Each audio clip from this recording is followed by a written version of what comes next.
কোনো যুবক বলতে পারবে না যে আমি ঘরে বসে থাকব। মুসলমানদের ব্যবসায়ী হচ্ছে, মুসলমানদের রক্ত মাংসে তাদের বৈশিষ্ট্য হচ্ছে ব্যবসায়ী হওয়া। চাকরি করা মুসলমানদেরকে শিখিয়েছে ইউরোপিয়ানরা। মুসলমানদের বৈশিষ্ট্য ব্যবসায়ী করা, তার দলিল কোথায় থেকে নেবেন?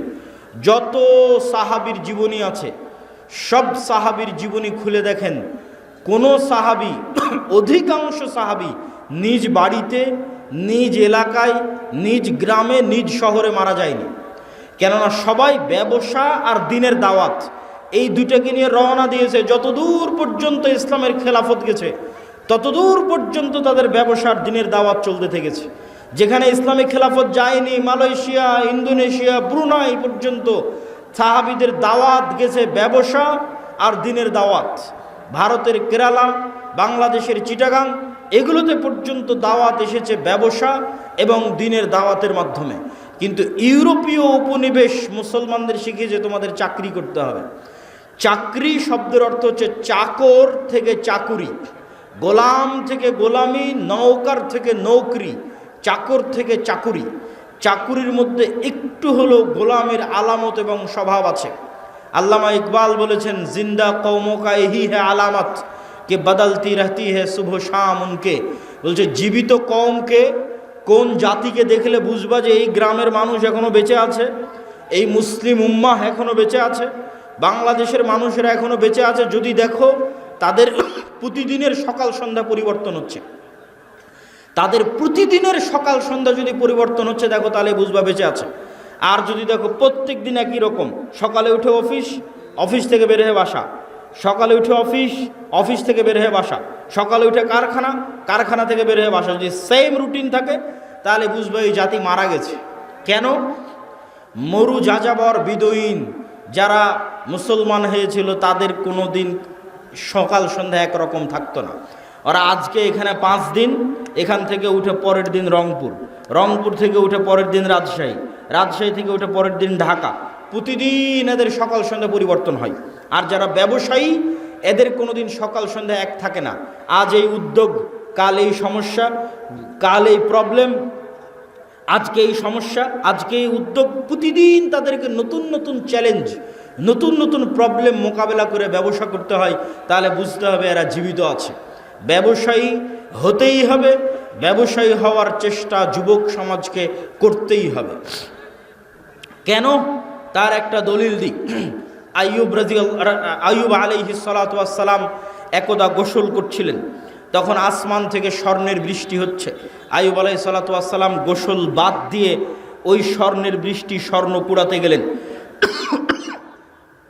যখন স্বর্ণ কুড়াতে গেলেন, তখন আল্লাহ সুবহানাহু ওয়া তাআলা আইয়ুব আলাইহিস সালাতু ওয়াস সালামকে বলছে, তোমাকে তো আমি গরিব করে দিইনি, তাহলে তুমি কেন স্বর্ণ কুড়াতে গেলে? এখনো তোমার লোভ গেল না? ধন সম্পদের উপর থেকে এখনো তোমার লোভ যায়নি, থেকে গেছে?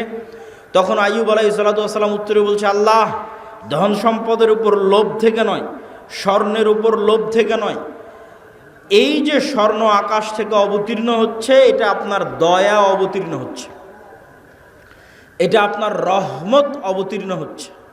আর আমি যদি সারা পৃথিবীর সকল ধন সম্পদের মালিক হয়ে যাই, তবু আপনার দয়া থেকে যদি বলি যে না, আল্লাহর দয়া আমার দরকার নাই, তাহলে তো আমি অহংকারী। সারা পৃথিবীর সব ধন সম্পদের মালিক হয়ে গেছি, তাও যদি বুঝতে পারি ওখান থেকে 1 টাকা ইনকাম করা যাবে, তাহলে আমি মনে করব ওই 1 টাকা তো আল্লাহর দয়া। তাহলে ওই 1 টাকা ইনকাম বাদ দিয়ে ঘরে বসে থাকলে এটা অহংকার হবে আল্লাহর দয়ার সাথে। অতএব ওখান থেকে 1 টাকা ইনকাম করা যাবে, ওটা আল্লাহর দয়া, তাড়াতাড়ি ওটা নিতে হবে। আল্লাহ সুবহানাহু ওয়া তাআলা বলছেন, ফাইদা কুজিয়াতিস সালাত ফান্তাশিরু ফিল আরজ ওয়াবতাগু মিন ফাজলিল্লাহ। যখনই তোমাদের সালাত শেষ হয়ে যায়, তখনই তোমরা বের হয়ে যাও পৃথিবীতে। যেখানে পৃথিবীতে তোমরা আল্লাহর দয়া দেখতে পাবে, সারা পৃথিবীতে আল্লাহর দয়া ছড়িয়ে ছিটিয়ে আছে, ওই দয়াগুলো জমা করো, ওই দয়াগুলো একত্রিত করো, ওই রিজিকগুলো অনুসন্ধান করো। তাহলে কোনো যুবকের পক্ষে সমীচীন হবে না, কোনো মানুষের পক্ষে সমীচীন হবে না যে সে বুঝতে পারবে ওখান থেকে 1 টাকা পাওয়া যাবে আর ওই 1 টাকা ইনকামের চেষ্টা করবে না, এটা অহংকার। বক্তব্যের এই পয়েন্ট, আর একটা কথা বলে শেষ করে নতুন পয়েন্টের দিকে এগিয়ে যাই। ধনী কিভাবে হবেন? আমি ইসলামিক ফাইন্যান্সের ছাত্র হিসেবে আজকে আপনাদের গাইবান্ধার মানুষকে একটা পরামর্শ দিয়ে যাই। ধনী হওয়ার উপায় কি? এক নাম্বার, ধনী হওয়ার পৃথিবীতে কোনো শর্টকাট রাস্তা নাই। প্রত্যেক শর্টকাট রাস্তা হারাম। প্রত্যেক যে এসে আপনাকে বলবে যে এখানে এটা করো, এতদিনের মধ্যে তুমি এত টাকার মালিক হয়ে যাবে, নিশ্চিত জেনে থাকবেন এটা হারাম।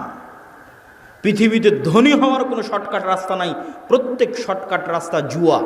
তাহলে ধনী হওয়ার রাস্তা কি? ধনী হওয়ার রাস্তা হচ্ছে কম্পাউন্ড পদ্ধতিতে ধনী হওয়া। সেটা কি? আজকে আপনাদের উপস্থিত জনসমাজকে বললাম আমার এক হাতে আছে 50 লক্ষ টাকা, আর এক হাতে আছে 1 টাকা। আপনারা কে 50 লক্ষ নিতে চান, কে 1 টাকা নিতে চান? তবে শর্ত কি জানেন? এই 50 লক্ষ টাকা থেকে 1 টাকাও বাড়বে না, আর এই 1 টাকা থেকে প্রতিদিন এই 1 টাকাটা দ্বিগুণ হবে। আজ 1 টাকা তো কাল 2 টাকা, 2 টাকা তো পরের দিন 4 টাকা, 4 টাকা তো পরের দিন 8 টাকা, 8 টাকা তো পরের দিন 16 টাকা। কতদিন দ্বিগুণ হবে? 30 দিন। তা আপনারা এখানে বসে থেকেও যদি এখন ক্যালকুলেশন করেন, আপনার মনে হবে আরে বাড়তে তো 8 টাকা, 8 টাকা থেকে 16 টাকার কতই বাড়বে, 16 টাকা থেকে 32 টাকা, তার চেয়ে ভালো এই যে 50 লক্ষ টাকা এটা নিয়ে নিই। আপনি তাহলে ধনী হতে পারবেন না। আপনি এখনও ব্যবসা বুঝেন না, আপনি এখনও জুয়ার মধ্যে আছেন। মনে করতেছেন ব্যবসা মানে মনে হয় জুয়া, যে একটা গেম খেলে নিলাম একবারে ধনী হয়ে গেলাম। এখান থেকে উঠে গিয়ে হিসাব করবেন যে এই 1 টাকা দ্বিগুণ হতে হতে 30তম দিনে কত হবে? 1 কোটি টাকার বেশি হবে। ক্যালকুলেটরে অথবা মোবাইলে বক্তব্যের শেষে হিসাব করবেন যে 1 টাকা থেকে 2 টাকা, 2 টাকা থেকে 4 টাকা, 4 থেকে 8 টাকা, 8 টাকা থেকে 16 টাকা দ্বিগুণ হতে হতে 30তম দিনে কত হয়? 30তম দিনে 1 কোটি টাকার বেশি হয়ে যাবে। তাহলে ধীর স্থিরভাবে টাকা বাড়তে থাকবে। এটা হলো ধনী হওয়ার রাস্তা। ধনী হওয়ার 2 নম্বর রাস্তা, ধরেন আপনাকে 50 লক্ষ টাকা দিয়ে দিলাম, যে যাও তোমাকে 50 লক্ষ টাকা দিয়ে দিচ্ছি। এখন তুমি ধনী হবা কিনা এটা নির্ভর করছে তোমার মেন্টালিটির উপর, মানসিকতার উপর। কে ধনী হবে 50 লক্ষ টাকা নিয়ে, কে ধনী হবে না বুঝেন। যে 50 লক্ষ টাকা নিয়ে গিয়ে চিন্তা করবে আরে 50 লক্ষ টাকা পেয়েছি, তাহলে 50 লক্ষ টাকা থেকে একটা গাড়ি কিনি, মোটর সাইকেল কিনি, তারপরে একটা গাড়ি কিনি 20 লাখ টাকা দিয়ে, বাড়ি করি 30 লাখ টাকা দিয়ে, আর কি করা যায়? একটা এসি কিনি, একটা ফ্রিজ কিনি, আর কি একটা টিভি কিনি। এই ব্যক্তি এই 50 লক্ষ টাকা প্রত্যেক ওই জায়গাতে খরচ করেছে যেখান থেকে আরও খরচ বাড়বে। মোটর সাইকেল কিনেছে, মোটর সাইকেলের তেলে খরচ আছে। গাড়ি কিনেছে, এই যে গাড়ি আজকে আমাদের অ্যাক্সিডেন্ট হলো, গাড়িতে খরচ বাড়বে। গাড়ির গাড়ির টায়ার নষ্ট হবে, চাকা নষ্ট হবে, ওটা নতুন করে কিনতে হবে। প্রতিদিন মোবাইল লাগবে, মোবাইল দিতে হবে। ও যে এসি ফ্রিজ কিনেছে, ওখানে কারেন্ট বিল আসবে, বিদ্যুৎ বিল আসবে। মোবাইল কিনেছে, ইন্টারনেট কিনেছে, ওয়াইফাই কিনেছে, ইন্টারনেটের বিল আসবে। তাহলে এই টাকা প্রত্যেক ওই জায়গাতে ব্যবহার করলো যেখান থেকে আরও খরচ বাড়লো। এই জীবনে কোনো দিন ধনী হতে পারবে না। এর ধনী হওয়ার রাস্তা ফুল স্টপ হয়ে গেছে। এই যদি প্রবাস থেকে কোটি টাকা ইনকাম করে নিয়ে আসে তাও ধনী হবে না, গার্মেন্টসে কাজ করে ইনকাম করে তাও ধনী হবে না, আপনারা যদি মাঠে জমিতে কাজ করে টাকা জমা করেন তাও ধনী হবেন না। শেষ ধনী হওয়ার রাস্তা। ধনী কে হবে? 1 টাকা ইনকাম করেছে, 10 টাকা ইনকাম করেছে, ইনকাম করার পর যে চিন্তা করতে পারবে যে আমার গায়ের জামাটা ছিঁড়া আছে, ছিঁড়াই থাক, আমার পায়ের স্যান্ডেলটা ছিঁড়া আছে, ছিঁড়াই থাক, আমার বাড়ি মাটির আছে, মাটিরই থাক। আগে 10 টাকা এমন জায়গায় ব্যয় করি যেখান থেকে আর 1 টাকা ইনকাম হবে, যেখান থেকে আর 1 টাকা ইনকাম বের হয়ে আসবে, ওই জায়গাতে আগে ব্যয় করি এই 10 টাকা।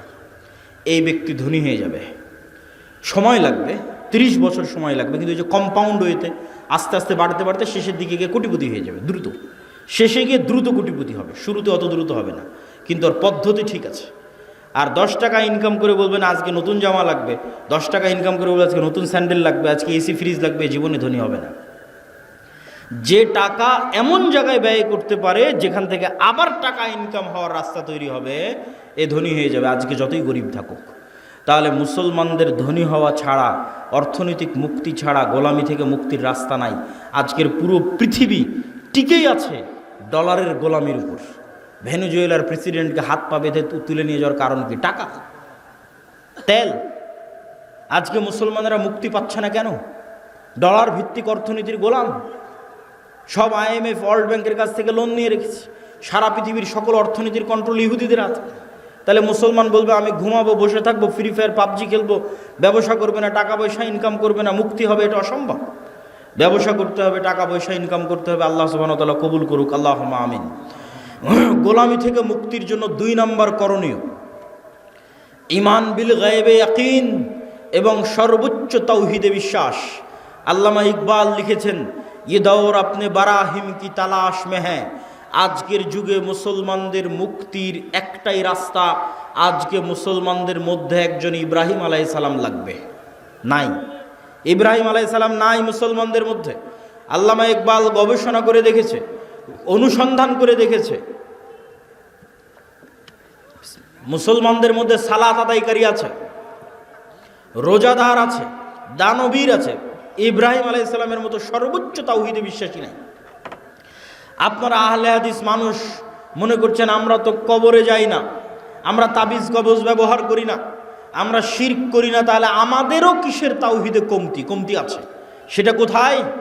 ইব্রাহিম আলাইহিস সালাতু ওয়াস সালামের তাওহীদ মানে তার হৃদয় শুধু এই কবর আর শিরক থেকে মুক্ত নয়, তার হৃদয় টাকার প্রভাব থেকে মুক্ত, নেশার প্রভাব থেকে মুক্ত, নারীর প্রভাব থেকে মুক্ত, ক্ষমতার প্রভাব থেকে মুক্ত। কোনো একটার প্রলোভন দেখিয়ে তাকে আল্লাহর আনুগত্য থেকে দূরে করা যাবে না। তুমি আহলে হাদিস হলে কি হবে, সালাফি হলে কি হবে, কবরে পূজা না দিলে কি হবে? তুমি তো বিড়িখোর, সিগারেটখোর, বিড়ি সিগারেটের নেশায় আছো, তাহলে তোমার ইলাহকে ওই বিড়ি সিগারেট। ইলাহাহু হাওয়া, যার নফসকে সে নিজের ইলাহ বানিয়ে নিয়েছে। তুমি টাকার জন্য হালাল হারাম বাস বিচার না করেই টাকার জন্য পাগল, তাহলে তোমার ইলাহকে টাকা। তুমি ক্ষমতার জন্য বাস বিচার না করে মানুষ হত্যা করতে পারো, মিছিল মিটিং করতে পারো, মিথ্যা কথা বলতে পারো, তাহলে তোমার ইলাহকে ক্ষমতা। তাহলে যার অন্তরে হয় ক্ষমতার প্রভাব আছে, না হয় নারীর প্রভাব আছে, না হয় টাকার প্রভাব আছে, না হয় জুয়ার প্রভাব আছে, না হয় অন্য কোনো নেশার প্রভাব আছে, এ তাওহীদপন্থী নয়, এই ইব্রাহিম আলাইহিস সালাতু ওয়াস সালামের উত্তরসূরি নয়। যতই শিরকে আকবার না করুক, বড় শিরক না করুক, ইব্রাহিম আলাইহিস সালাম কে? যার হৃদয় শুধু ওটাই চায় যেটা আল্লাহ বলেছে, তার হৃদয় ওটাই ভালোবাসে যেটা আল্লাহ ভালোবাসে, তার হৃদয় ওটাই ঘৃণা করে যেটা আল্লাহ ঘৃণা করে। এটা এত সহজ নয়। আল্লাহ যেটা ঘৃণা করতে বলেছে ওটাকে আপনি শতভাগ ঘৃণা করবেন, আর আল্লাহ যেটা ভালোবাসতে বলেছে ওটাকে আপনি জান প্রাণ দিয়ে ভালোবাসবেন। এই মহব্বত, এই ভালোবাসা আল্লাহ সুবহানাহু ওয়া তাআলার সাথে, এই সম্পর্ক আল্লাহ সুবহানাহু ওয়া তাআলার সাথে, আল্লাহকে আপনি ওই লেভেলের ইলাহ মানেন, এই মুসলমান হওয়া এত সহজ নয়। ওই ইব্রাহিম আলাইহিস সালাতু ওয়াস সালাম হওয়া অত সহজ নয়, কিন্তু ইব্রাহিম আলাইহিস সালাম লাগবে। মুক্তি ইব্রাহিম আলাইহিস সালাতু ওয়াস সালামের মতো মানুষ হওয়া ছাড়া সম্ভব নয়। 2 নাম্বার, ঈমান বিল গায়বে ইয়াকিন।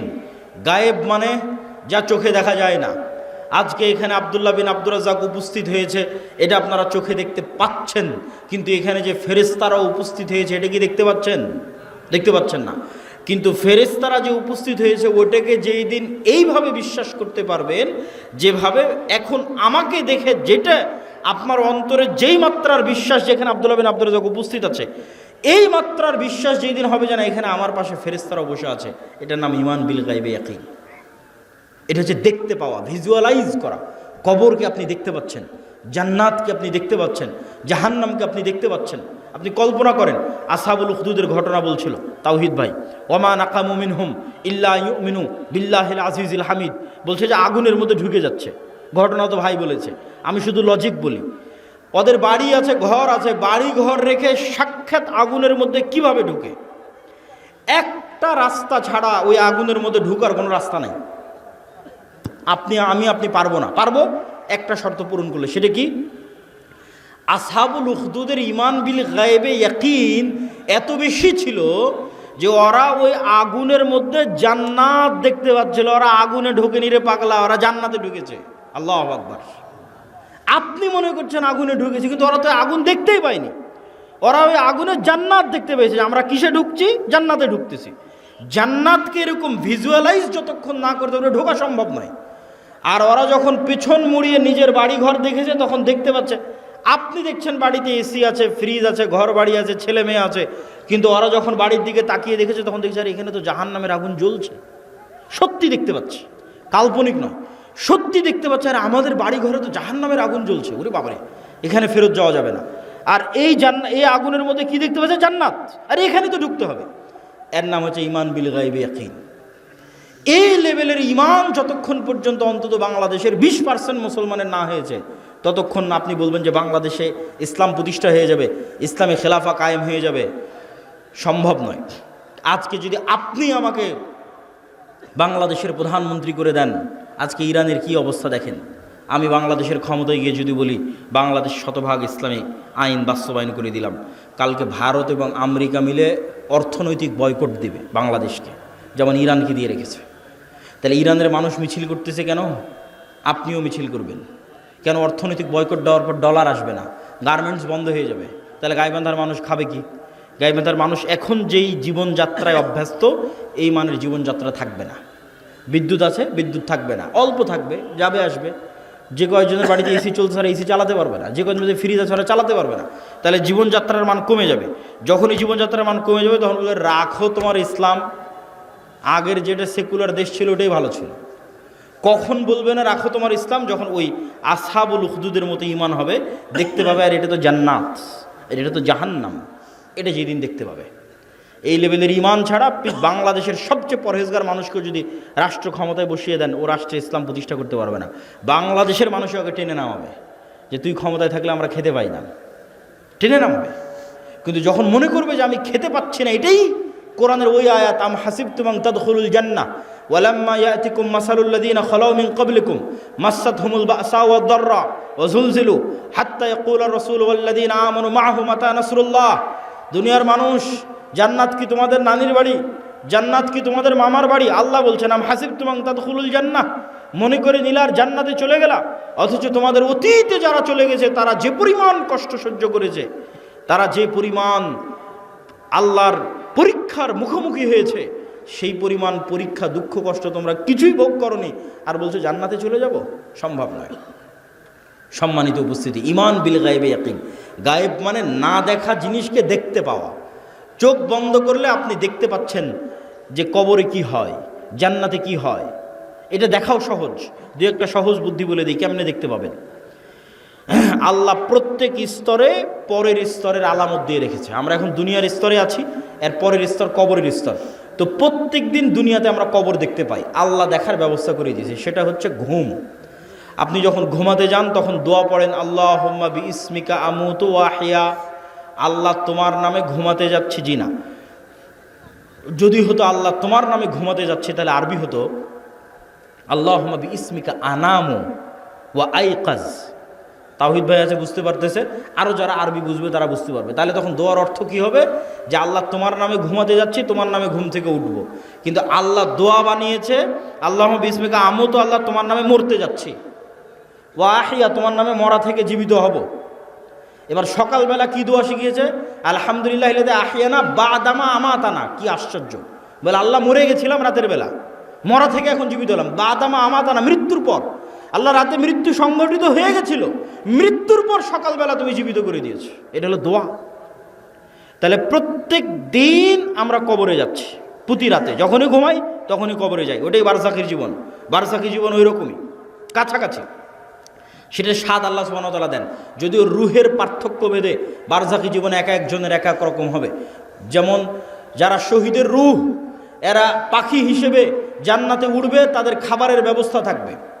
যারা শহীদের রুহের চাইতে উপরের লেভেলের রুহ, তারা আল্লাহর আরশে ঝুলন্ত থাকবে, বাতির মতো, আলোক বাতির মতো আল্লাহর আরশে ঝুলন্ত থাকবে।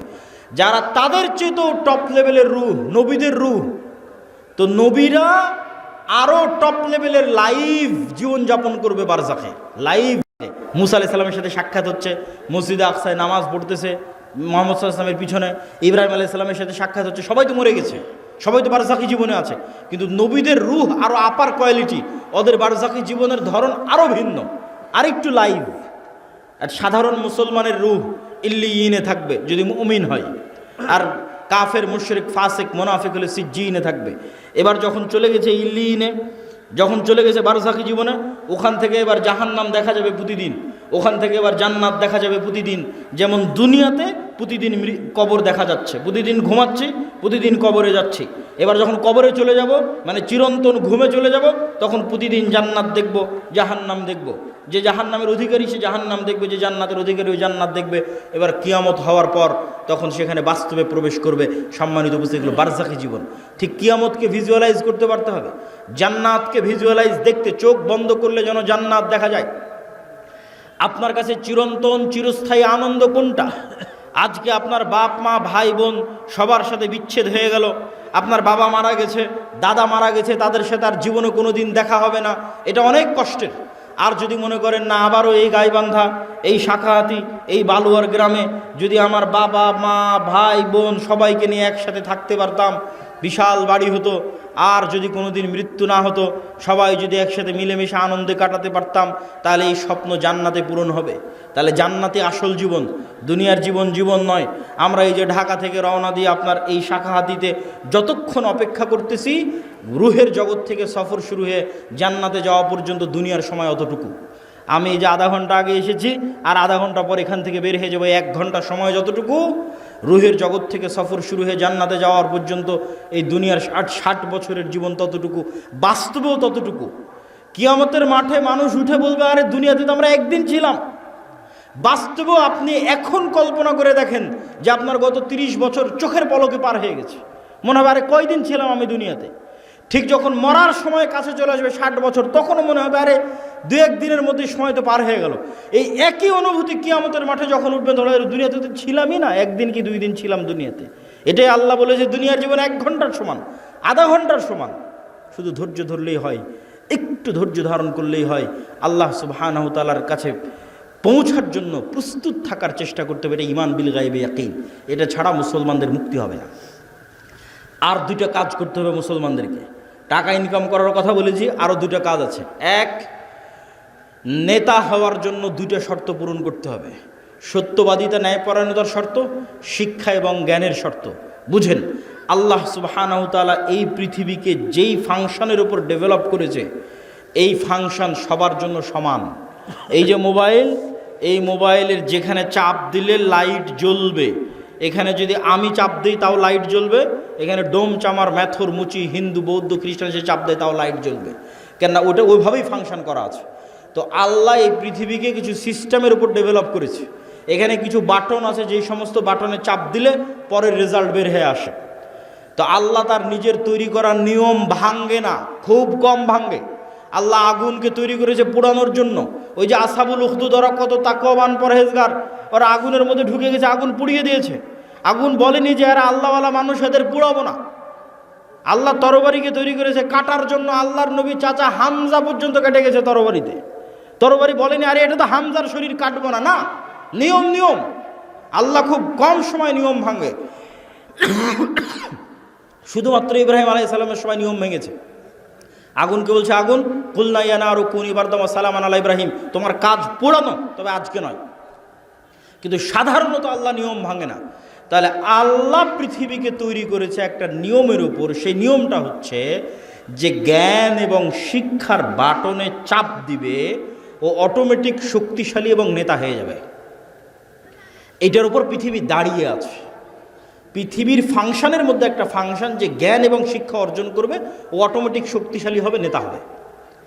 এখন ইহুদি খ্রিস্টান, ইউরোপ, আমেরিকা, ইসরায়েল, তাদের ছেলেমেয়েরা জ্ঞান এবং শিক্ষা অর্জন করবে, আর গাইবান্ধা, মহিমাগঞ্জ, গোবিন্দগঞ্জের যুবকেরা যদি free fire, PUBG, Facebook, IPL, BPL, জুয়া, অনলাইন বেটিং, নেশা, বিড়ি, সিগারেট, গাঁজা এগুলো নিয়ে ব্যস্ত থাকে, তাহলে আল্লাহ বলবেন না যে এই ইহুদি খ্রিস্টানেরা তোরা যতই জ্ঞান অর্জন কর, তোদেরকে নেতা বানাবো না। আমার গাইবান্ধা, গোবিন্দগঞ্জে একটা মদখোর, জুয়াখোর বান্দা আছে, ওকে নেতা বানাবো। কথা কি আমার বোঝা যায়? আল্লাহ সুবহানাহু ওয়া তাআলা তার নিয়ম ভাঙবেন না। অতএব তুমি যদি মনে করো আমাকে নেতা হতে হবে, তাহলে ওই বাটনে চাপ দিতেই হবে যেই বাটন নেতা হওয়ার জন্য আল্লাহ পৃথিবীতে দিয়ে রেখেছে, সেটা হচ্ছে জ্ঞান এবং শিক্ষা। জ্ঞান অর্জন করতে হবে, পড়তে হবে। আদম আলাইহিস সালাম সবচেয়ে জ্ঞানী, আল্লাহ সুবহানাহু ওয়া তাআলা সবচেয়ে জ্ঞানী। জ্ঞান আল্লাহর বৈশিষ্ট্য, জ্ঞান আদম আলাইহিস সালামের বৈশিষ্ট্য। তলুতকে নেতা বানানো হয়েছে জ্ঞানের কারণে। অতএব যুবক সমাজ তোমাদের জ্ঞান অর্জন করতে হবে। তারপরের পয়েন্ট কি? ন্যায়পরায়ণতা, সত্যবাদিতা। বানু ইসরায়েলের ইতিহাস বহু বক্তব্যে আমি আলোচনা করেছি। বানু ইসরায়েলের ইতিহাসের সামারি কি? নবীর সন্তানেরা কিভাবে গোলাম হয়ে গেল, গোলাম হওয়ার কারণে কি কি বিকৃতি আসলো।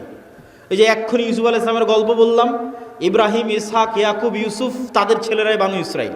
এরা ফেরাউনের গোলাম হয়ে গেল, 300 বছর গোলাম থাকলো। গোলাম হওয়ার পর মুসা আলাইহিস সালাম এসে এদের বাঁচালো। বাঁচানোর পর গোলামির কারণে কি কি পরিবর্তন হলো নবীর ছেলেদের। ইব্রাহিমের ছেলেদের কি কি পরিবর্তন আসলো গোলামির কারণে? আল্লাহ বলছেন যাও যুদ্ধ করতে হবে জেরুজালেমে। নবীর ছেলেরা কি বলে? ইজহাব আনতা ওয়া রাব্বুকা ফাকাতিলা, তুমি আর তোমার আল্লাহ গিয়ে যুদ্ধ করো। তারা ইব্রাহিম আলাইহিস সালামের ছেলে। আল্লাহ বলছেন এটা তাওরাত, ঈমান আনো। নবীর ছেলেরা কি বলছে? লান নুমিনা লাকা হাত্তা নারাল্লাহ জাহরাতান, যতক্ষণ তোমার আল্লাহকে সচক্ষে না দেখছো ততক্ষণ ঈমান আনবো না। আরে তুই তো এখনই দেখলি যে ফেরাউন ডুবে মরলো, আর কি দেখা লাগবে? এখনই ওর চোখের সামনে ফেরাউন ডুবে মরেছে। ফেরাউন ওদের উপর জুলুম করতো, সমুদ্র ফেড়ে রাস্তা তৈরি হয়ে গেছে। এরা এখন এসে বলে যে আল্লাহকে না দেখলেই ঈমান আনবো না। তাহলে কেমনে নবীর ছেলেদের স্বভাব এরকম হয়ে গেল? আল্লাহ বললেন আসমান থেকে খাবার আসবে মান্না এবং সালোয়া। মান্না সালোয়া কি? মাশরুম। যেই মাশরুমের 1 কেজির দাম 4 থেকে 5 লক্ষ টাকা আজকের বাজারে। আর বিশেষ এক প্রকার কোয়েল পাখির মতো ছোট সুস্বাদু পাখির গোস্ত জান্নাত থেকে আসতো। তারা বলল লান নাসবিরা আলা তুআমিন ওয়াহিদ, এই এক খাবার প্রত্যেক দিন ভালো লাগে না মুসা, তোমার আল্লাহকে বলো এই মরুভূমির বালুর মধ্যে পেঁয়াজ রসুন বের করে দিতে, ডাল চাউল বের করে দিতে মরুভূমির বালুর মধ্যে। আল্লাহ বললেন মরুভূমির বালুতে হবে না, জেরুজালেম ফিলিস্তিন আছে, যুদ্ধ করে বিজয় করো। এদের যখন যুদ্ধ করে বিজয় করলো না, এদের উপর গজব আসলো 40 বছর। শুধু নবীর ছেলেদের অবস্থা দেখেন, গোলামির কারণে কীরকম হয়ে গেছে তাদের অবস্থা। 40 বছর পাগলের মতো ঘোরার পর ইউশা বিন নুনের হাতে তওবা ইস্তেগফার করে এরা যুদ্ধ করেছে। লম্বা ঘটনা। আল্লাহ সূর্য থামিয়ে দিয়ে বিজয় দিয়েছে। এবার আল্লাহ বলছে শোনো, তোমাদের বিজয় দিলাম, তোমরা জেরুজালেমে প্রবেশ করার সময় মুখে বলবা হিত্তাতুন নাগফির লাকুম, আর মাথা দিবা সামনে, নিচু করবা, সিজদা অবস্থায় যাবা। হিত্তাতুন হিব্রু ভাষা, মানে আল্লাহ মাফ করে দাও, আস্তাগফিরুল্লাহ। এরা কি করলো? ঢোকার সময় পিছন আগে দিল, মুখে বলল হিনতাতুন, গমের দানা। কোরআনে এগুলো বর্ণনা করা আছে, কোরআন থেকে বলতেছে। আমি কি অবস্থা দেখেন নবীর ছেলেদের। এই ধোকাবাজি, এই 2 নম্বরই কোথায় শিখলো? ফেরাউনের গোলামি করতে গিয়ে ধোকাবাজি 2 নম্বরই শিখেছে। তাহলে ধোকাবাজি 2 নম্বরই, ছল চাতুরি, গোলামির স্বভাব। স্বাধীন আত্মমর্যাদা সম্পন্ন মানুষ 2 নম্বরই রাস্তা জানে না। স্বাধীন আত্মমর্যাদা সম্পন্ন মানুষ মিথ্যা জানে না। স্বাধীন আত্মমর্যাদা সম্পন্ন মানুষ দুর্নীতি জানে না। আব্দুল মুত্তালেব কাফের মুশরিক, আবু তালেব কাফের মুশরিক। ইতিহাস খুঁজে দেন যে আব্দুল মুত্তালেব দুর্নীতিগ্রস্ত। ইতিহাস খুঁজে নিয়ে আসেন, ইতিহাস খুঁজে নিয়ে আসেন। মুহাম্মদ সাল্লাল্লাহু আলাইহি ওয়াসাল্লামের চাচা আবু তালেব 2 নম্বর মিথ্যুক।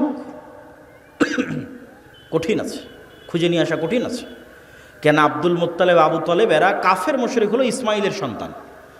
বানু ইসরাইল ইসহাকের সন্তান, ইব্রাহিমের এক ছেলে ইসহাকের সন্তান, আর এরা ইব্রাহিমের আরেক ছেলে ইসমাইলের সন্তান। আল্লাহর দয়ায় ইসমাইলের ছেলেরা কোনোদিন কারো গোলাম ছিল না। কেন গোলাম ছিল না? আরে মক্কাতে না আছে পানি, না আছে নদী, না আছে সমুদ্র, না আছে ফল ফসল, কি আছে মক্কায় যে কে এসে মক্কা দখল করবে? কেউ মক্কা দখল করেনি। আব্রাহা একবার চেয়েছিল যে এখানে কেন মানুষ ইবাদত করতে যায়, আমি ইয়েমেনে ইবাদতের ঘর তৈরি করব, আমার এখানে ইবাদত করতে আসবে। তো ওখানে মানুষ ইবাদত করতে যায়নি, তো কাবা ঘর ভাঙতে গেছিল আব্রাহা, একবারই। তা আমাদের কেউ ইসমাইলের সন্তানদেরকে কেউ গোলাম বানায়নি। এই জন্য ইসমাইলের সন্তানেরা অধিকাংশই, 2-1 জনের কথা বলা যাবে না, অধিকাংশই জন্মগত মিথ্যা ধোঁকা জানত না। তাহলে কি দাঁড়ালো? বানু ইসরাইলের সামারি আর মুহাম্মদ সাল্লাল্লাহু আলাইহি ওয়াসাল্লামের বাপ দাদা আর বানু ইসমাইল, ইসমাইলের সন্তানের সামারি। যে গোলামি করে, গোলামি থেকে কি স্বভাব আসে? দুর্নীতি, 2 নম্বরই, ধোঁকাবাজি, মিথ্যা। আর যে নেতা, যে নেতৃত্ব দিবে, সে মিথ্যা জানে না, সে দুর্নীতি জানে না, সে 2 নম্বরই জানে না, সে ধোঁকাবাজি জানে না। এবার চলে আসেন আমাদের কাছে। ব্রিটিশেরা দেখলো, আমেরিকা দেখলো যে মুসলমানেরা যদি একবার সত্য বলা শিখে যায়, মুসলমানেরা যদি একবার ন্যায় প্রতিষ্ঠা করা শিখে যায়, তাহলে তো পৃথিবীতে আমাদের থাকার জায়গা হবে না। তাহলে মুসলমানদের এমন সিস্টেমের মধ্যে ফেলে দাও যেন ওরা কোনোদিন সত্য বলা শিখতেই না পারে। মুসলমানদের একটা নেতাও যেন সত্যবাদী, ন্যায়পরায়ণ না হয়। তাহলে কি দিতে হবে? গণতন্ত্র। কেমনে গণতন্ত্র? কেমনে গোলাম তৈরি করে? গণতন্ত্র এমন এক সিস্টেম যেখানে এক দলের নেতা আর এক দলের নেতার বিরুদ্ধে বলবে তো বলবেই, একই আসনের মনোনয়ন প্রার্থী একই দলের, আর বাকি মনোনয়ন প্রার্থীগুলোর বিরুদ্ধে যদি 2 নম্বরই না করে, মিথ্যা না বলে, টাকা পয়সার লেনদেন না করে, লিয়াজু লবি মেনটেন না করে, তাহলে মনোনয়নই নিয়ে আসতে পারবে না। বাস্তব মাঠের পরীক্ষা। আর ইশতেহারে দল নিজেও জানে বাস্তবায়ন করতে পারবে না। মিথ্যা ওয়াদা দিবে। মিথ্যা না বলা শিখলে ভোট পাবে না। আর যারা ভোটার সেও মিথ্যা ওয়াদা দিবে। যত এমপি প্রার্থী আসবে, হ্যাঁ ভাই আপনাকে ভোট দেব, 500-1000 টাকা, 500-1000 টাকা, হ্যাঁ আপনাকে ভোট দেব। ভোটারও মিথ্যুক, এমপিও মিথ্যুক, মনোনয়ন প্রার্থীও মিথ্যুক, এবং সবাই লিয়াজু, লবি, 2 নম্বরই রাস্তা, ধোঁকাবাজি, এগুলো একদম ভোটের দিন পর্যন্ত যদি না করে ও জিতেও আসতে পারবে না। তাহলে এই গণতান্ত্রিক পদ্ধতিতে 300 এমপি নির্বাচিত হয়ে গেল। এখন বানু ইসমাইল আর বানু ইসরাইলের এই যে আগের ফরম্যাট আপনাকে দিয়ে দিলাম, এই ফরম্যাট অনুযায়ী আপনি বলেন যে এই 300 এমপি নেতা না গোলাম? একটু জোরে বলতে হবে, নেতা না গোলাম? গোলাম। এইটা যদি একবার বুঝে গেছেন তাহলে বুঝে গেছেন যে মুসলমানদের সমস্যা কোথায়, মুসলমানদের কাজ কি। এবার তো নেতাদের অনেক দোষ ত্রুটি বললাম, এবার একটু আমাদের দোষ ত্রুটি খুঁজি। আমরা কেমনে বুঝবো যে আমি ন্যায়পরায়ণ আছি কিনা, আমি নেতা হতে পারবো কিনা, আমি সত্যবাদী কিনা? দেখেন, দেশ ঠিক করতে ওসি, ডিসি, এসপি, মন্ত্রী, সচিবালয়ে যারা থাকে এরাই আসল। ক্ষমতায় ডক্টর ইউনূস 2 বছরের জন্য, আগের সরকার 16 বছরের জন্য, নতুন যারা আসবে 5 বছরের জন্য। কিন্তু এই আর্মি, পুলিশ, কোর্ট, জজ, সচিবালয়ে যারা আছে এদের কারো চাকরি যায়নি, এরাই থাকবে। তো এরা যদি বলে যে আমরা আজ থেকে দুর্নীতি করব না, আজ থেকে সত্যবাদী, আজ থেকে ন্যায়পরায়ণ, তো দেশে তো 80% ইসলাম কায়েম হয়ে যাবে। ইসলাম কায়েম হওয়া মানে কি এটাও বুঝতে হবে। ইসলাম কায়েম হওয়া মানে, যদি মনে করেন সবাই 5 ওয়াক্ত সালাত আদায়কারী হবে, ঠিক আছে, সমস্যা নেই। যদি মনে করেন সবাই পর্দা করবে, ঠিক আছে, সমস্যা নেই। কিন্তু কল্পনা করেন যে আজকে গাইবান্ধার শতভাগ মানুষ আজ থেকে 5 ওয়াক্ত সালাত আদায় করতেছে, আর গাইবান্ধার আজকে সব নারী পর্দা করতেছে, কিন্তু এদের অধিকাংশই এখনও 2 নম্বরই করতেছে, মিথ্যা বলতেছে, অন্যের সম্পদ দখল করে নিচ্ছে, দুর্নীতি করতেছে। তাহলে এখানে ইসলাম কায়েম হয়েছে? ইসলাম কায়েম হয়নি। এবার আপনি বুঝবেন কেন বললাম ওসি, ডিসি, এসপি এরা যদি আজ থেকে শতভাগ সৎ হয়ে যায় তাহলে 80% ইসলাম কায়েম হয়ে যাবে। শুধু কি তাই, এই ওসি, ডিসি, এসপি, মিনিস্টার, সচিবালয় যারা আছে এরা আল্লাহকে ধোঁকা দিতে চায়, মানুষকে ধোঁকা দিতে চায়। 2 নম্বরই উপায়ে টাকা ইনকাম করে সেই টাকা দিয়ে হজ করে পাপ ক্ষমা করতে চায়। নাউজুবিল্লাহ। এই পাগলদেরকে কে বুঝাবে যে তুমি যে অবৈধ টাকা দিয়ে হজ করছো ওটা তো কবুল হয়নি, কোনো সমস্যা নাই। তোমার মনের স্বাদ যে তুমি হজ করবা, তোমার মনের স্বাদ যে তুমি একটু মসজিদ কমিটির মেম্বার হবা, টাকা পয়সা দিবা, দান করবা, তো তুমি দান করে জানে কি পাবা, হজ করে জানে কি পাবা, তার চেয়ে তো সিক্রেট তোমার কাছেই আছে, এর চেয়ে বেশি নেকি পাওয়ার। সেটা কি? রাসূল সাল্লাল্লাহু আলাইহি সাল্লাম বলছেন, সাবআতু ইউদিল্লুহুমুল্লাহ ইয়াউমা লা দিল্লা ইল্লা দিল্লুহ, ইমামুন আদিল, যে 7 শ্রেণীর মানুষকে আল্লাহ বিশেষ ছায়া দিবে। তার 1 নম্বরে তাহাজ্জুদ গুজারকে অতিক্রম করে 1 নম্বরে চলে গেছে, দানবীরকে অতিক্রম করে 1 নম্বরে চলে গেছে, যে ওসি তার পদে বসে কিন্তু চুল পরিমাণ অন্যায় করে না, মিথ্যা বলে না। আল্লাহু আকবার। যে ডিসি, যে এসপি, যে প্রিন্সিপাল তার পদে বসে কিন্তু চুল পরিমাণ অন্যায় করে না, মিথ্যা বলে না, এটা 1 নম্বরে চলে গেছে, ইমামুন আদিল। তাহলে তুমি অন্যায় উপায়ে সুদ ঘুষ নিয়ে টাকা ইনকাম করে হজ দান করতে চাচ্ছ, এটা তো চরম বোকামি। তুমি যেখানে দায়িত্ব পালন করছো ওখানে সত্যবাদিতার ন্যায়ের সাথে দায়িত্ব পালন করো, ওটাই ইবাদত। এবার আপনাদেরকে বলি, আপনি আপনার একটা উদাহরণ, আপনার বোনকে আপনার পিতার সম্পত্তিতে ন্যায়ের সাথে সম্পত্তি বুঝিয়ে দিয়েছেন কিনা?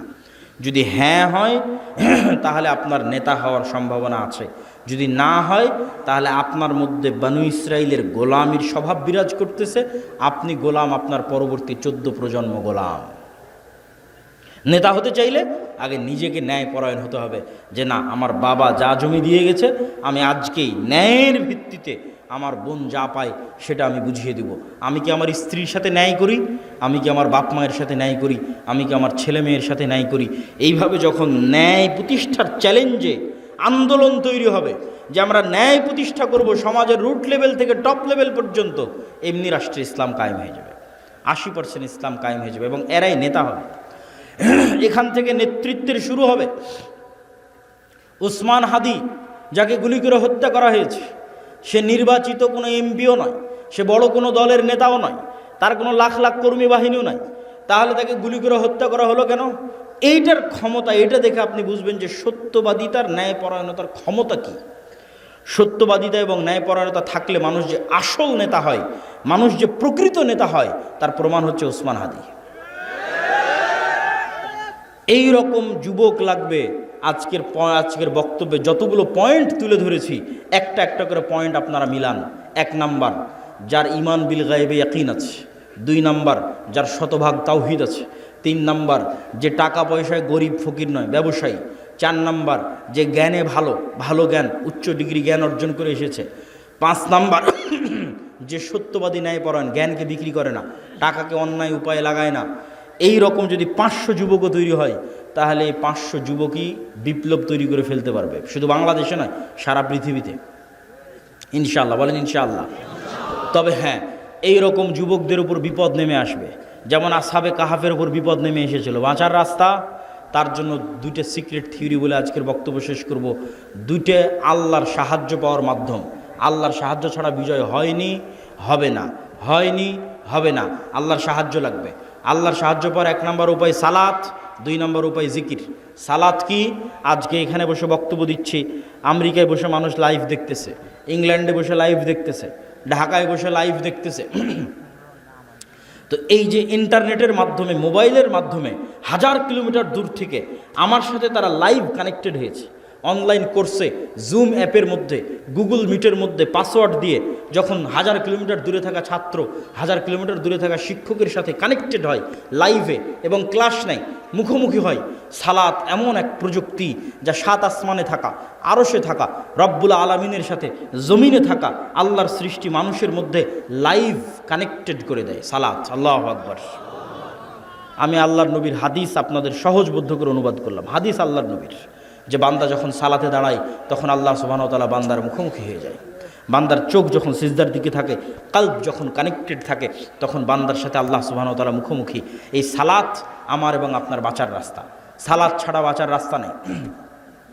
সালাত নাই, আল্লাহর গন্তির মধ্যে নাই, আল্লাহর কাউন্টের মধ্যে নাই, আল্লাহর খাতার মধ্যে নাই, আল্লাহর গণনার মধ্যে নাই। কে আপনি? আল্লাহ সুবহানাহু ওয়া তাআলা আপনাকে চেনে না। আপনি কিসের তাকবীর দেন, কিসের মিছিল মিটিং করেন, কিসের ভোট দেন, আল্লাহ সুবহানাহু ওয়া তাআলার গণনার মধ্যে আপনি নাই। তখনই গন্তির মধ্যে ঢুকবেন যখন আপনি 5 ওয়াক্ত সালাতে উপস্থিত হবেন। 5 ওয়াক্ত সালাত ছাড়া মুসলমানের বাঁচার কোনো রাস্তা নাই। সকল বিপদে আপদে মুসলমানের আসমানি মদদের দরকার, আসমানি সহযোগিতার দরকার। এই জন্য সূর্যগ্রহণে সালাত, চন্দ্রগ্রহণে সালাত, বৃষ্টি নাই সালাত, যে কোনো বিপদ আপদে সালাত। কেন? এটা একটা টেকনোলজি, এটা একটা প্রযুক্তি যা দিয়ে জমিনে থেকে 7 আসমানে থাকা রব্বুল আলামিনের সাথে লাইভ কানেক্টেড হওয়া যায়। সম্মানিত বুঝি। 2 নম্বর জিকির। জিকির কেন পাওয়ারফুল এটা বলে আজকের বক্তব্য শেষ করে দেব, উঠিয়েন না, খুব গুরুত্বপূর্ণ। সব শেষ পয়েন্ট কিন্তু সবচেয়ে গুরুত্বপূর্ণ। জিকির কেন পাওয়ারফুল? সাউন্ড এবং শব্দ পাওয়ারফুল, এইটা আমরা বুঝি না। আজকের আধুনিক সভ্যতা টিকে আছে ইন্টারনেটের উপর। এই ইন্টারনেট টিকে আছে কিসের উপর? আলোর মধ্যে দিয়ে ডাটা ট্রান্সফার হয়, এটার উপর। আমি কথা বলতেছি, এটা আলোর মধ্যে দিয়ে মোবাইল হয়ে, নেটওয়ার্ক হয়ে, টাওয়ার হয়ে চলে যাচ্ছে আমেরিকাতে। আলোর মধ্যে দিয়ে আমার ভিডিও চলে যাচ্ছে, আলোর মধ্যে ডাটা ট্রান্সফার হয়। এটার উপর আজকের সভ্যতা দাঁড়িয়ে আছে। আর পৃথিবীর সবচেয়ে উন্নত প্রযুক্তির সভ্যতা হচ্ছে শব্দভিত্তিক, আওয়াজ ভিত্তিক, যেটার জ্ঞান আজকের বিজ্ঞানীদের নাই। কিছু জ্ঞান সুলাইমান আলাইহিস সালামের ছিল। সেটা কি? আজকে এখানে যদি কোনো চাইনিজ বসে থাকে, ও শুধু আমার আওয়াজই শুনতে পাবে। আওয়াজ কি বলছে, আওয়াজ, শব্দ। এখানে যদি এখন একটা চাইনিজ বসে বক্তব্য দেয়, তাহলে আপনি খালি আওয়াজ শুনতে পাবেন, কিছু বুঝতে পারবেন না। তাহলে আমি আলটিমেটলি একটা আওয়াজ উচ্চারণ করতেছি, যেটা আপনি বুঝেন, কিন্তু আরেকজনের কাছে এটা শুধুই আওয়াজ, আর কিছু না। তাহলে ওই পাখি, ওই গরু, ওই ছাগল, এই পিঁপড়া অবশ্যই আওয়াজের একটা ফরম্যাট আছে, যে ফরম্যাট উচ্চারণ করলেও বুঝবে। আওয়াজের একটা ফরম্যাট আমি এখন উচ্চারণ করছি, আপনি বুঝতেছেন। আর একটা ফরম্যাট কি? মাই নেম ইজ আব্দুল্লাহ, এটা আরেকটা ফরম্যাট আওয়াজের। আর একটা ফরম্যাট কি? আনা আব্দুল্লাহ, এটা আরেকটা ফরম্যাট। শুধু আওয়াজ, ফরম্যাট চেঞ্জ হচ্ছে, আরবি, বাংলা, ইংরেজি। এইরকমই একটা ফরম্যাট চেঞ্জ হবে। তাহলে পিঁপড়া যে উঠতে হাঁটতেছে, ওই যে মশা বসে আছে, ও বুঝবে যেটা কি আওয়াজ দিল রে। মশা তুমি উড়ো, তো ও বুঝতে পারবে, উড়ে চলে যাবে। ওই আওয়াজটা আমি জানি না, এই আওয়াজটা সুলাইমান আলাইহিস সালাম জানতেন, আল্লাহ দিয়েছিলেন। তাহলে আওয়াজ সবচেয়ে টপ লেভেলের প্রযুক্তি, যার উপর দিয়ে প্রযুক্তি হয় না। একটা উদাহরণ বলি। সুলাইমান আলাইহিস সালাতু ওয়াস সালাম বললেন, রানী বিলকিসের সিংহাসনকে নিয়ে আসতে হবে। ইফরিত নামক জিন বলল, আমি নিয়ে আসব, আপনি এখানে বসে আছেন, বসা থেকে উঠার পূর্বে নিয়ে আসব। সুলাইমান আলাইহিস সালামের পছন্দ হয়নি। আল্লাযী ইনদাহু ইলমুম মিনাল কিতাব, সে বলল, আরেকজন বলল চোখের পলক পড়ার পূর্বে নিয়ে আসব। তো ওর বর্ণনা দিতে গিয়ে আল্লাহ কোরআনে বলছে যার কাছে কিতাবের জ্ঞান আছে, সে বলল, সে মানুষ কি জিন আল্লাহ ভালো জানে। আল্লাহ বলছেন যার কাছে কিতাবের জ্ঞান আছে সে বলল চোখের পলক পড়ার পূর্বে সিংহাসন আপনার সামনে উপস্থিত হবে। তাহলে ইফরিত নামক জিন গায়ের জোরে সিংহাসন নিয়ে আসতে চেয়েছে, আর যে বলল যার কাছে কিতাবের জ্ঞান আছে এখন জ্ঞানের জোরে সিংহাসন নিয়ে আসবে। এ আবার কি জ্ঞান? কোরআনের ধারা বিবরণী তাই বলছে, জ্ঞানের জন্য। অনেক মুফাসসির লিখেছেন যে তার কাছে লাউহে মাহফুজের বিশেষ জিকির সাউন্ড, আল্লাহর বিশেষ জিকিরের জ্ঞান তার ছিল, যে জিকির উচ্চারণের মাধ্যমে চোখের পলকে রানী বিলকিসের সিংহাসন সুলাইমান আলাইহিস সালাতু ওয়াস সালামের দরবারে উপস্থিত হয়ে গেছে। জিকির যে পাওয়ারফুল, শব্দ যে পাওয়ারফুল, তার আরও 3টে উদাহরণ দেন। আল্লাহ আসমান জমিন সব কিছু ধ্বংস করে কিয়ামত কায়েম করবে ইসরাফিলের বাঁশির আওয়াজে, শব্দ দিয়ে। শব্দ সব চূর্ণ বিচূর্ণ হয়ে যাবে, সব মানুষ মরে গেছে, ফেরেশতা মরে গেছে, সব শেষ, এবার নতুন করে সবাইকে জীবিত করা হবে।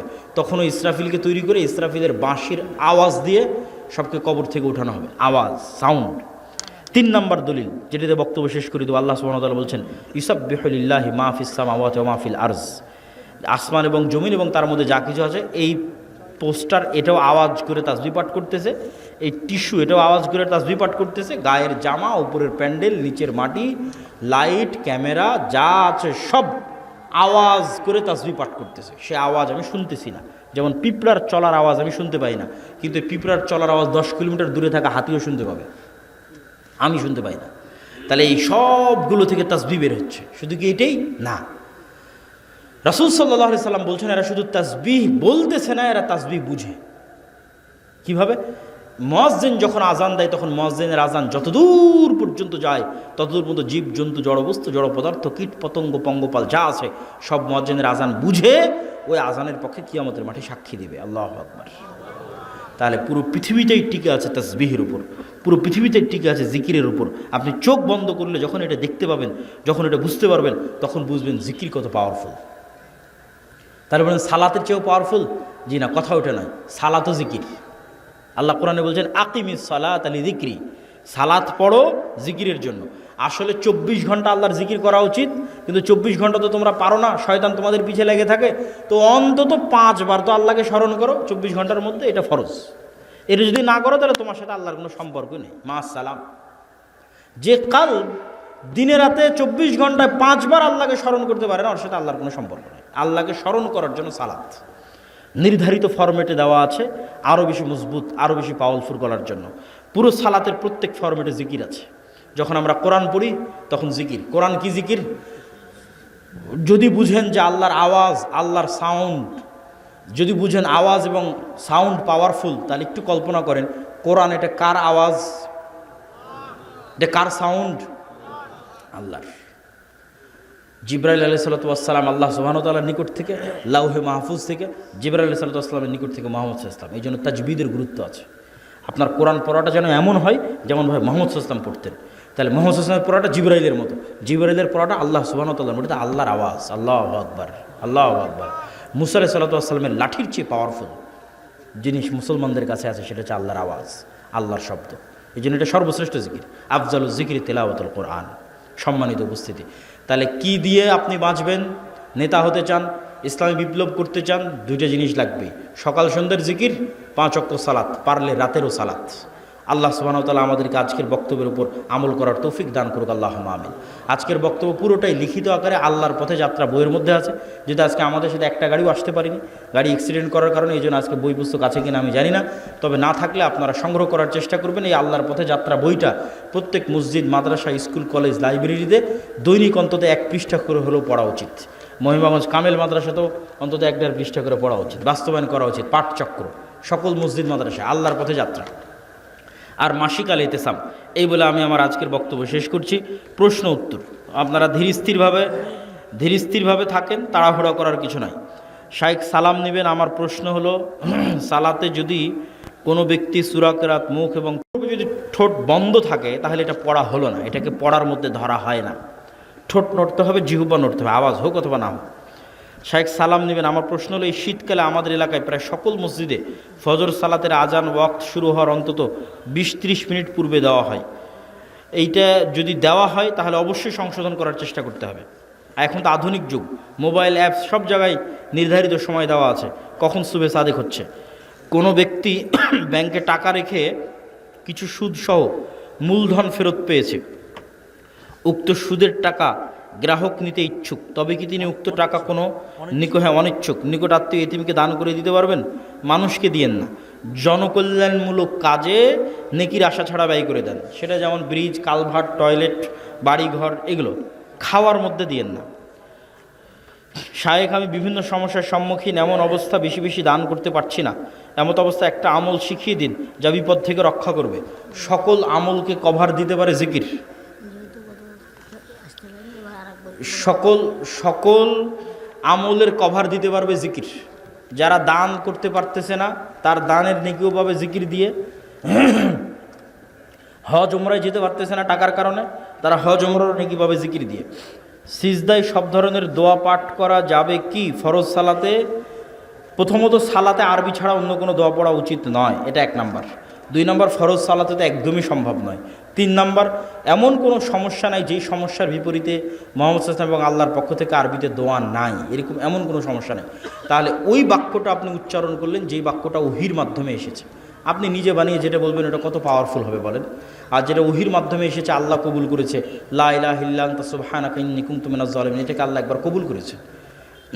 রব্বানা যালামনা আনফুসানা ওয়া ইল্লাম তাগফির লানা ওয়া তারহামনা লানাকুনান্না মিনাল খাসিরিন, এটাকে আল্লাহ একবার কবুল করেছে। এই জন্য নবী রাসূলেরা যে বিপদে পড়ে যে দোয়া করেছে ওটা কষ্ট হলেও ওই ভাষায় আরবিতেই পড়া উচিত। সারা জীবন দিনের উপর টিকে থাকার উপায় কি? সালাতের সাথে, মসজিদের সাথে, কোরআনের সাথে, এই 3টার সাথে সম্পর্ক যদি ছিন্ন না হয়, আশা করি মরা পর্যন্ত ইমানের উপর থাকা যাবে। আর এই 3টার কোনো একটার সাথে সম্পর্ক ছিন্ন হয়ে গেলে ইমানের সাথে থাকা কঠিন হয়ে যাবে। সালাত, মসজিদ, কোরআন। ইসলামে তো জাতীয়তাবাদ হারাম, তাহলে প্রশ্ন করেছে আর কি জাতীয়তাবাদ কি? প্রথম কথা হচ্ছে, জাতীয়তাবাদ বলেন, গণতন্ত্র বলেন, সমাজতন্ত্র বলেন, এগুলো সবই হচ্ছে এক একটা মূর্তি, নতুন যুগের, আধুনিক যুগের মূর্তি, যেটা এই যুগের আজরেরা তৈরি করেছে। এই যুগের, নতুন যুগের আজরদের তৈরি করা এই মূর্তি যতক্ষণ না ভাঙ্গা হচ্ছে ততক্ষণ পর্যন্ত মুসলমানদের বিজয় সম্ভব নয়। কিন্তু কিভাবে ভাঙবে তার ব্যবস্থা আল্লাহ সুবহানাহু ওয়া তাআলা করে রেখেছেন। সময়ের সাথে ভাঙবে, আমাদেরকে আমাদের ঈমান ধরে রাখতে হবে। ওমর রাদিয়াল্লাহু তাআলা আনহুকে দেখে শয়তান পালাতেন, সে তো মানুষ ছিল, তো তার ভিতর কি বিশেষত্ব ছিল যে তাকে দেখে শয়তান পালাতো? দেখেন, শয়তানের অস্তিত্ব আছে, জিনের অস্তিত্ব আছে, তারা আমাদের দেখতে পায়। আপনাকে উদাহরণ দেয়, একটা বন্দি ঘরের মধ্যে যদি একটা পাখি বা একটা মুরগি ছেড়ে দেন, ওই পাখিটা জানালা খুঁজে পাবে না, ফুকার খুঁজে পাবে না যে কোন দিক দিয়ে বের হবে, শুধু বাড়ি খাবে। কিন্তু আপনি ঠিকই দেখতে পাচ্ছেন আর এই দিক দিয়ে ফাঁকা আছে, যায় না কেন? তাহলে ওই পাখির দেখা আর আপনার দেখা সমান নয়। কুকুর আপনাকে আপনার মতো করে দেখে না, কুকুর আপনার গন্ধর সঙ্গে আপনাকে চেনে, এভাবে দেখে না আপনি যেভাবে আমাকে দেখছেন, যে কত ফিট লম্বা, কতটুকু দাঁড়িয়ে আছে, সাদা না কালো, এইভাবে দেখে না। আমার গায়ে কালো জামা আছে না সাদা, এইভাবে চিনে না কুকুর আমাদেরকে, কুকুর গন্ধে চিনে। তাহলে এক একজনের এক একটা সীমাবদ্ধতা আছে। আমরা জিন আর ফেরেশতাকে দেখতে পাচ্ছি না, কিন্তু ওরা ঠিকই আমাদের দেখতে পাচ্ছে, এখানেই আছে কিন্তু আমাদের দেখতে পাচ্ছে। তাহলে জিন এবং ফেরেশতারা আছে। আর জিন এবং ফেরেশতার সাথে মানুষের সম্পর্ক তৈরি হওয়া, মানুষের সাথে সম্পর্ক নষ্ট হওয়া, এগুলো বাস্তব। এটা নূরের সাথে যখন কালবের সম্পর্ক বেশি হয়, ফেরেশতার সাথে যখন কালবের সম্পর্ক বেশি হয়, তখন ওখানে শয়তানের অস্তিত্ব থাকে না। সালাম দিয়ে ঢুকলেন, শয়তান থাকবে না। বিসমিল্লাহ বলে খাবেন, শয়তান থাকবে না। পবিত্র থাকবেন, শয়তান থাকবে না। কোরআন তেলাওয়াত করবেন, শয়তান থাকবে না। তাহলে এগুলোতে আপনি কাকে অ্যাক্সেস দিচ্ছেন? ফেরেশতাকে, নূরকে। এগুলো নাই, উল্টাটা ঘটতেছে।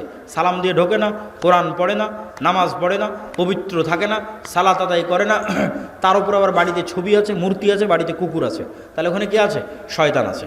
তাহলে ওমর রাদিয়াল্লাহু তাআলা আনহুর কালবের নূর এতটা পাওয়ারফুল ছিল এবং তার সাহস এতটা, এবং আল্লাহ সুবহানাহু ওয়া তাআলার পক্ষ থেকে বিশেষ মর্যাদা তার জন্য, যে তাকে দেখে শয়তান পালিয়ে যেত।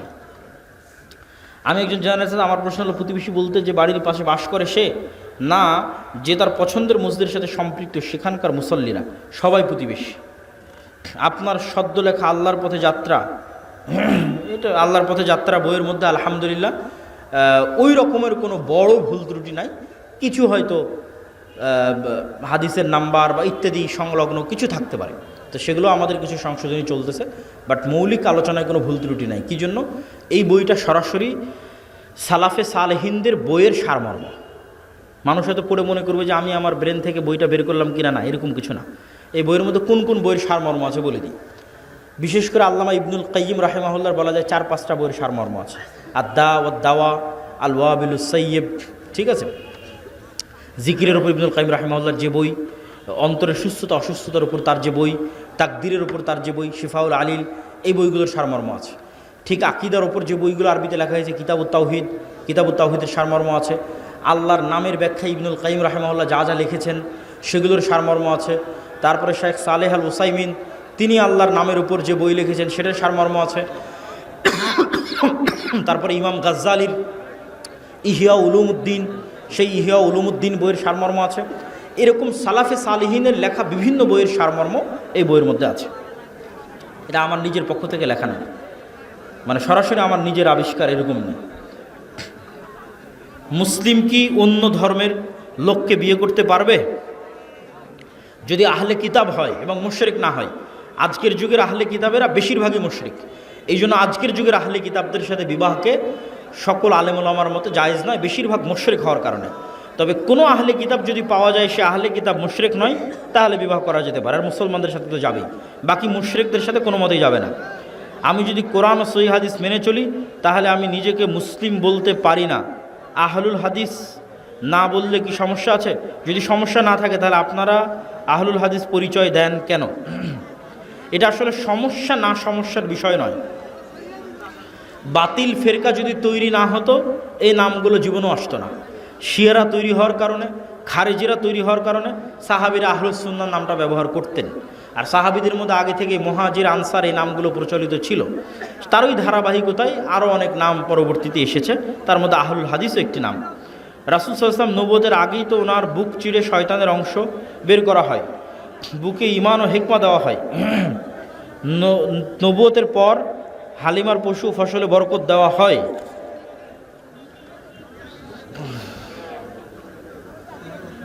পাগল কি প্রশ্ন করেছে? আল্লাহ সুবহানাহু ওয়া তাআলা যাকে ইচ্ছা সঠিক পথের দাওয়াত দেন। ছেলে মেয়ে বিয়ের বয়স হয়েছে কিন্তু বিবাহ দিচ্ছে না, তাতে করণীয় কি? প্রথম কথা হচ্ছে বিবাহ করার সক্ষমতা অর্জন করতে হবে। তোমার টাকা পয়সার ইনকাম নাই, বিয়ে করে নিয়ে আসবা, পরের দিন ভালোবাসা জানালা দিয়ে পালিয়ে যাবে, ভালোবাসা টিকবে না, ডিভোর্স হবে, সম্পর্ক নষ্ট হবে। তাহলে টাকা পয়সা উপার্জন করতে হবে, উপার্জন করে বিয়ে করতে হবে। আর ধৈর্য ধরার জন্য কি করতে হবে? হ্যাঁ দাদা এখনই দাও, হ্যাঁ এখনই দাও, প্রশ্ন তো চালাবো নি পরে, প্রশ্ন তো অনেক, শেষ করতে তো সময় লাগবে। বলে দিস বক্তব্যের মধ্যে বলেছি। তাহলে কি প্রশ্ন তো এখন রাখবো? ও আসসালামু আলাইকুম রহমতুল্লাহ। না না না কথা বলেন, 2 মিনিট বলেন। আপনি কি শুরু থেকে ছিলেন? আচ্ছা দাও না, উনি রাস্তায় অ্যাক্সিডেন্ট করেছে এখানে মোকামতলাতে। আমার বক্তব্য শেষ, সমস্যা নেই।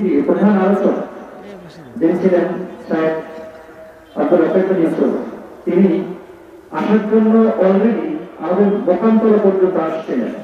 আব্দুল্লাহ ভাই বক্তৃতা যেটা শুনলেন, তিনি মোকামতলে এসে একটা বড় ধরনের অ্যাক্সিডেন্ট করেছেন। তো আল্লাহর রহমতে তিনি স্বাভাবিক আঘাতপ্রাপ্ত হলেও সুস্থ আছেন এবং আসলে বক্তৃতা দেওয়ার মতো অবস্থানে তিনি ছিলেন না, এই জন্য তিনি রেস্টে আছেন এবং আজকের মতো তিনি আমাদের মাহফিলে আসতে পারেননি। তো আমাদের একজন মেহমান আছে যিনি ভাই হিসেবে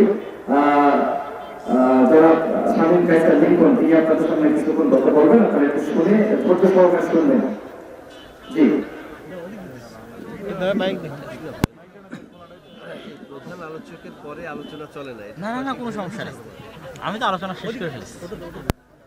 প্রশ্ন উত্তর তো আমি তো জানি না যে আপনি আসছেন, খেয়াল করে তো আরো আগে ছেড়ে দিন।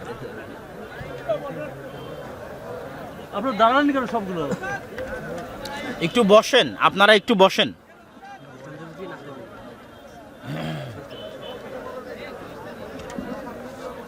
আসসালামু আলাইকুম ওয়া রাহমাতুল্লাহি ওয়া বারাকাতুহু। الحمد لله رب العالمين له الحمد الحسن والثناء الجميل وأشهد أن لا إله إلا الله وحده لا شريك له يقول الحق وهو يهدي السبيل وأشهد أن سيدنا ونبينا وحبيبنا وحبيب ربنا محمدا صلى الله عليه وسلم عبده ورسوله صلى الله تعالى عليه وعلى آله وأصحابه والتابعين لهم بإحسان إلى يوم الدين أما بعد الحمد لله جابتي بشرش وهذا الله رب العالمين وقلت درود السلام على محمد رسول الله صلى الله عليه وسلم اللهم صل عليه اللهم بارك عليه আমি শুধু ভূমিকায় ছিলাম না আমি আসলে আজকে এখানে একটা প্রোগ্রামে এসেছিলাম ফুটবল খেলার প্রোগ্রাম ছিল তখন আমি আগে থেকে জানতাম যে আজকে প্রোগ্রাম আছে স্মরণ ছিল না এখানে যাওয়ার সময় শুনলাম যে শেখ আব্দুল রাজ্জাক মুস্তাফিজুল্লাহ ওনার আজকে গত বছরের প্রোগ্রামটা ছিল এখানে সেবারও আসার সুযোগ হয়েছিল এবারও এই প্রোগ্রাম কিন্তু গতবার শেখ অসুস্থ থাকে আসতে পারেনি তো ভাবলাম যে এবার কিন্তু দেখা হবে আমি এখান থেকে আবার গোবিন্দগঞ্জ ফিরে আবার আসলাম সাথে দেখা হবে ইনশাআল্লাহ তো আসলে তাকদীর যেটা এসে শুনলাম যে শেখ অ্যাক্সিডেন্ট করেছেন এবং এখন আলহামদুলিল্লাহ সুস্থ আছেন এবং সর্বশেষ ওনার সাথে আমার এইবারটা হাদিস সফরে দেখা হয়েছিল আলহামদুলিল্লাহ এবং এমন একটা সময় মানে আরাফাত মানে উনি একটা জায়গায় উপর দিয়ে চাদর টানিয়ে বসে দোয়া করছিলেন এবং আসরের পরের সময় দাঁড়িয়ে দোয়া করছিলেন তো ওই সময় দেখা যাচ্ছে গিয়ে কথা বললাম দোয়া করলেন তো ভেবেছিলাম আজকে এখানে দেখা হবে তো এই জন্য একটা আসা এখানে কিন্তু শুনতে আসছে না দর্শকের ওখানে ছিলাম ওনারাই জোর করে ধরে দিয়ে এখানে বসেছিলেন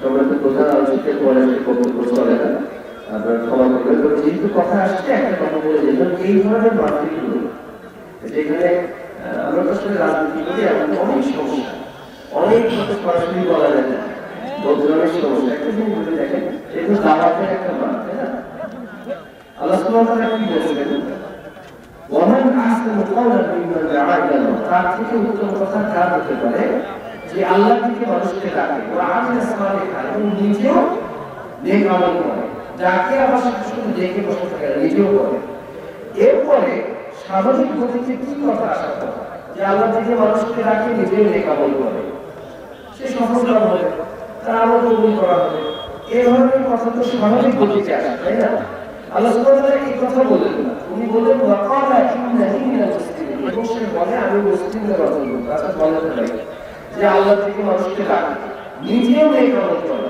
তাকে বলা লাগে আমি মুসলিম বলা লাগে তো মুসলিম জন্যই ডাকে তাই না মুসলিম জন্যই নেক আমল করে আল্লাহ সুবহানাহু ওয়া তাআলা কোনো কিছু কিন্তু লাগবে ফিজুল মানে অনর্থক বলেন না আল্লাহ সুবহানাহু ওয়া তাআলা অন্য আয়াতে বলেছেন যেটা আমাদের আজকে প্রধান আলোচক ছিলেন শেখ আব্দুল রাজ্জাক মুস্তাফিজুল্লাহ হাফিজাহুল্লাহ উনিও বলেন বিভিন্ন মাহফিলে যে ইয়া আইয়ুহাল্লাযীনা আমানু ওহে যারা আমার দলের লোক মানে আল্লাহ আমার দল থেকে বলতেছে দলের কথা কিন্তু বলতে এটা বলি যারা ঈমান আনে তারা আল্লাহর দলের লোক তাই না আল্লাহ আল্লাহ নিঃশর্ত আনুগত্য করো ওয়া আতিউ রাসূলা এবং আল্লাহ রাসূলের নিঃশর্ত আনুগত্য করো সামাজিক পরিস্থিতি কি আর তুমি সফল হবে তুফলিহু জান্নাত পাবে তাই না আল্লাহ সুবহানাহু ইমান বলেন আপনি বলেন ওয়ালা তুতিলু আ'মালাকুম তোমাদের আমলসমূহ বাতিল করে দিও আল্লাহর আনুগত্য করো রাসূলের আনুগত্য করো বাতিল করে দেওয়ার কথাটা কি কেমন না বুঝা যাচ্ছে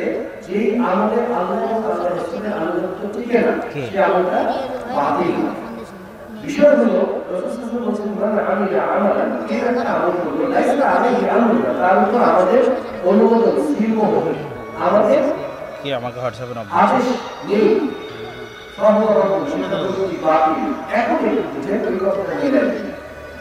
একটা আমল ভাই 5 ভাবে প্রচলিত ভাবে করা যায় দুইটা প্রচলিত সিস্টেম সমস্ত ইখতিলাফ সিস্টেম ঘুরে ফিরে দেখা গেল এই দুইটা কোরআন সুন্নাহ অনুযায়ী চলে বাকি যে তিনটা সিস্টেম তার একটা আল্লাহ এবং আল্লাহর রাসূলের পুরো আনুগত্য ঠিক আছে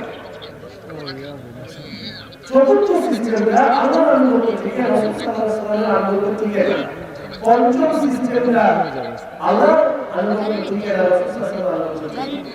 তাহলে বোঝা যাচ্ছে প্রথম দুইটা ঠিক আছে, বাকি দুইটা বাতিল।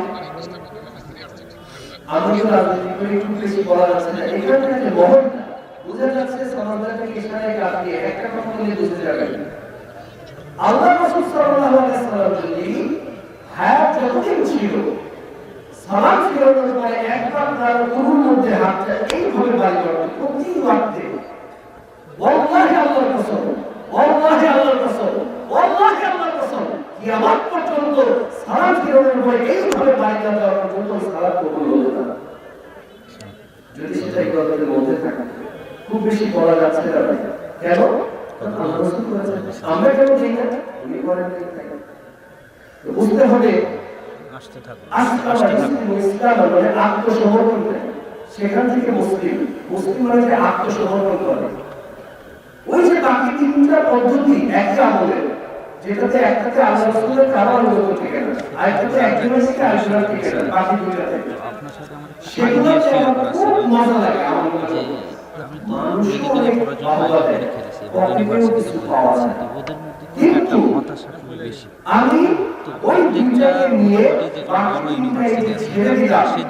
মানুষ যতই আমাকে বাহবা দেয়, মানুষ যতই আমাকে খুবই আক্রান্ত রোগী সমৃদ্ধি বা আমাকে সবকিছু কিছু দেয়, কিন্তু আল্লাহ রাসূলের চামড়ার মতো করে মানে পাশে লাইব্রেরি এবং সাথে নিজে ওই দুইটা করলাম।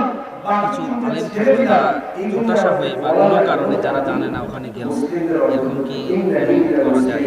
আল্লাহ সুবহানাহু ওয়া তাআলা আমাদেরকে জেনে বুঝে এটা কি ইফেক্টিভ হবে? সঠিক কি আমল করতে চাচ্ছেন? করে মানে প্রচলিত বাতিল মেডিকেল আমল এবং থেকে ইউনিভার্সিটি থেকে কিন্তু ছেলেপেলে আকুল খুবই বলি হাদা আস্তাগফিরুল্লাহ ওয়া লাকুম ওয়া লিসাইরিল মানুষ মুসলিমিন যেরকম ফাস্তাগফিরুহু ইন্নাহু হুয়াল গফুরুর রহিম। আসসালামু আলাইকুম ওয়া রাহমাতুল্লাহি ওয়া বারাকাতুহু।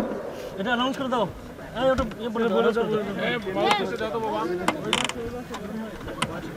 মাউথপিসটা এখানে দাও, এখানে এখানে এখানে দাও, এখানে দাও।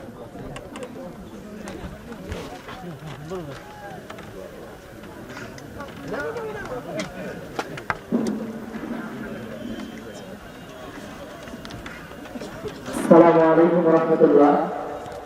শায়েখ আব্দুর রাজ্জাক বিন ইউসুফ কর্তৃক পরিচালিত আজরামিয়া সালাফিয়া পরিমুক্ত প্রতিষ্ঠান মারকাজুল উলুম সালাফিয়া মাদ্রাসা ও ইতিমখানার উন্নয়ন করবে 18তম অধিবেশন প্রাক ইসলাম